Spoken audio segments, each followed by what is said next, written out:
Welcome back to the channel. In today's video, I'm going to show you guys how to get back your archive photos on Instagram. Very easy and simple to do. So you just want to head back over to your Instagram application and open that up. Once you're on your homepage here, you just want to go to the three lines in the top right corner, click on that, and then just click on archive. And then here it'll show you your posts. If you're looking for stories, if you just click archive at the top, a little drop down menu will appear and it will show you your archive stories and posts. But for posts, you could just remain on posts.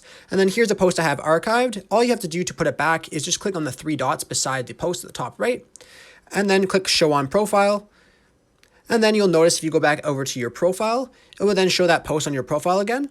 I really hope I was able to help you guys out with showing you how to get back your archive photos on Instagram. If this was helpful, be sure to leave a like on the video and subscribe for more. Thanks for watching.